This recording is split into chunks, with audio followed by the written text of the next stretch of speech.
Teman-teman, coba kita renungkan sebentar.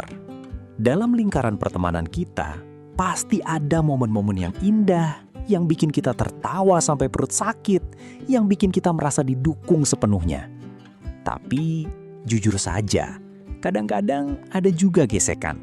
Ada kesalahpahaman, ada janji yang terlewat, bahkan mungkin ada pengkhianatan kecil yang bikin hati kita menciut. Ketika hal-hal menyakitkan itu datang, rasanya gampang banget untuk pasang perisai baja. Kita mulai berpikir, oke, aku harus lebih keras. Aku nggak boleh mudah percaya lagi. Aku nggak akan jadi orang yang terlalu baik lagi. Kita membiarkan rasa sakit itu mengukir tembok di sekeliling hati kita.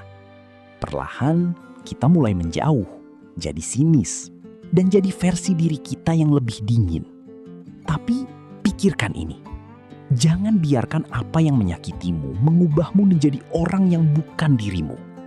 Anggaplah hati kita ini seperti selembar kain sutra yang indah dan lembut. Ketika kita terluka, kain itu mungkin robek atau kotor. Reaksi alami kita mungkin adalah menggantinya dengan karung goni yang kasar dan tebal. Berpikir itu akan lebih kuat dan tahan banting. Kita pikir menjadi keras adalah cara untuk melindungi diri agar tidak terluka lagi. Saat kita memilih karung goni, kita kehilangan semua keindahan dan keunikan sutra itu. Kita kehilangan kehangatan, empati, dan kemampuan untuk merasakan sukacita yang tulus. Semua hal yang membuat kita disayangi dan menjadi teman yang baik di tempat pertama. Stay soft, artinya kita memilih untuk mempertahankan sutra itu. Itu bukan berarti kita naif atau bodoh. Itu berarti kita memilih untuk memproses rasa sakit itu, belajar darinya, dan menjahit robekan yang ada. Tapi kita tidak membiarkannya mengubah esensi diri kita. Kita bisa belajar untuk menetapkan batasan yang kuat untuk melindungi kita, tapi tidak memasang tembok baja yang mengisolasinya. Memaafkan tindakan untuk melepaskan racun dari hati kita, tapi tidak melupakan pelajaran agar kita tetap waspada. Kelembutan bukanlah kelemahan. Kelembutan adalah kekuatan untuk tetap menjadi diri sendiri yang otentik dan penuh kasih, meskipun dunia atau bahkan kadang-kadang teman-teman kita sendiri mengecewakan kita. Jadi teman-teman, mari kita terus jadi yang terbaik dari diri kita. Tetaplah menjadi pribadi yang peduli, yang hangat, dan yang mudah memaafkan. Karena pada akhirnya, persahabatan sejati tidak dibangun di atas karung goni yang sinis, melainkan di atas sutra kelembutan dan kejujuran hati kita. Tetap lembut, tetaplah menjadi kamu. Ketika kita berada di lingkungan yang salah, lingkungan yang toksik, yang penuh kritik tanpa dukungan, atau yang membuat kita merasa tidak penting, kita seperti mencoba menampilkan lukisan kita di ruangan gelap. Tempat di mana kita bersinar. Lalu kita menemukan sebuah tempat. Entah itu sebuah kelompok pertemanan baru, lingkungan kerja yang suportif, atau bahkan hobi yang kita tekuni dengan penuh gairah. Di sana, kita tidak lagi berdiri di depan cermin buram. Di tempat itu, kita berada di depan cermin kristal yang jernih, dengan pencahayaan yang pas. Ketika kita berbicara, orang-orang di sana menanggapi, bukan sekedar menunggu giliran untuk bicara. Mereka menangkap nuansa dalam suara kita, memahami emosi di balik kata-kata kita. Mereka menyediakan ruang di mana suara kita bergaung dengan jelas, bukan hanya bergema dalam kehampaan.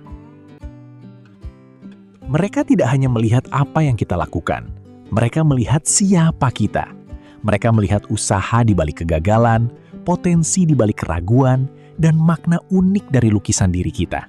Mereka melihat detail dan menghargai keunikan kita yang mungkin dianggap aneh di tempat lain. Dihargai. Dan yang terpenting, mereka memberi nilai pada keberadaan kita. Mereka tahu bahwa kehadiran kita memperkaya ruangan itu. Kita tidak hanya ada, kita penting.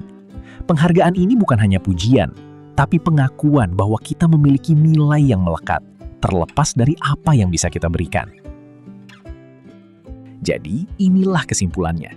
Mencari ruang ini bukan tentang mencari pengakuan eksternal yang dangkal. Ini tentang mempertahankan kesehatan mental dan integritas diri kita.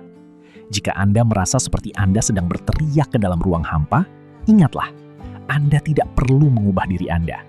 Anda hanya perlu mengubah ruangan Anda. Anda juga begitu.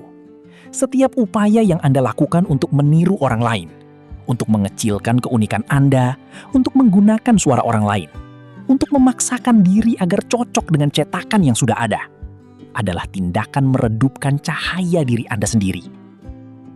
Inilah saatnya untuk melepaskan beban perbandingan.